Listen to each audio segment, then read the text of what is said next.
Pour suivre de façon très précise son histoire, son roman, son scénario, au niveau du développement et de l'exploitation des informations concernant les personnages, leurs caractéristiques, leur évolution, ou concernant les intrigues, l'état des connaissances du lecteur, auditeur, spectateur, à un temps T ou une page P, on peut utiliser avec profit les commentaires.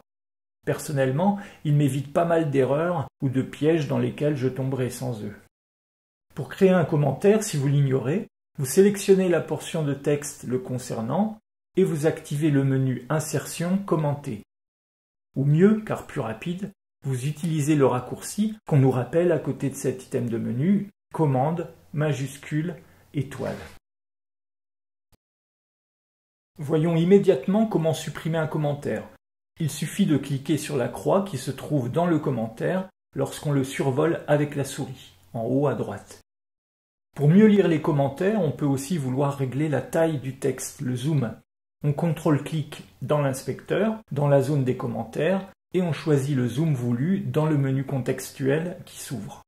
On peut aussi régler la taille à l'aide des raccourcis clavier commande inférieure pour diminuer le zoom et commande supérieure pour l'augmenter. Pour la clarté, il est très intéressant d'utiliser des couleurs propres à chaque utilisation qu'on a des commentaires.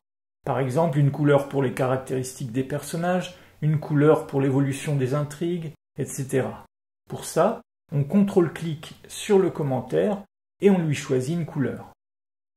Mais il est encore mieux d'avoir ses propres couleurs suivant les différentes fonctions des commentaires et de pouvoir les appliquer sans les refaire pour chaque projet.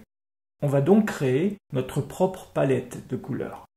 On la définit une fois, elle le sera pour tous les projets passés, présents et futurs. Pour la créer, nous contrôle-cliquons ou clic droit sur un commentaire quelconque et nous choisissons Afficher les couleurs dans le menu.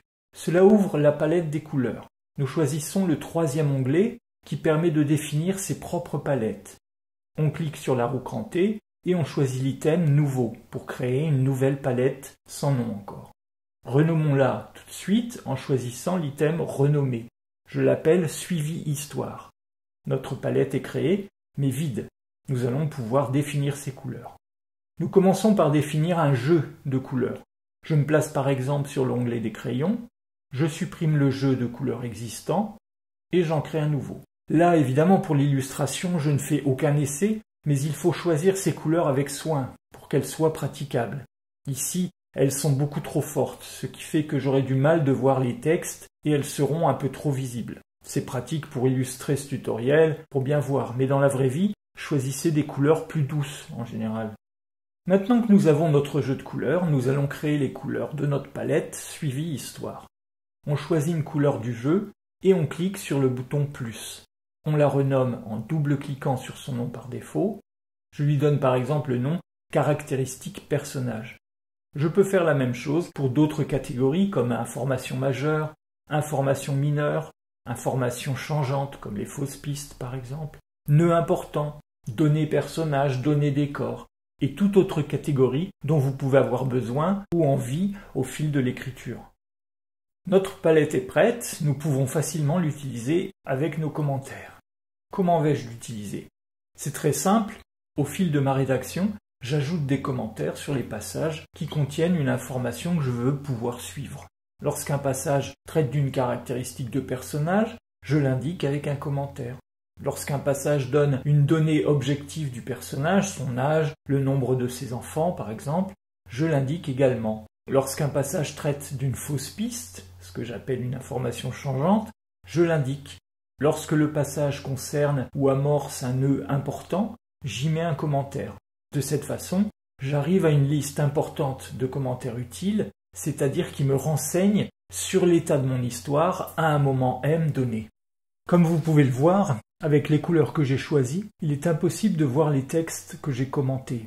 C'est très embêtant.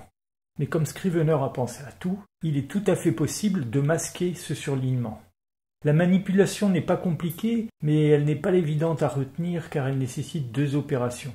Dans un premier temps, je rejoins les préférences, panneau apparence, section marque textuelle, et là je coche la case surlignage des commentaires, où je m'assure qu'elle soit cochée si elle l'était déjà.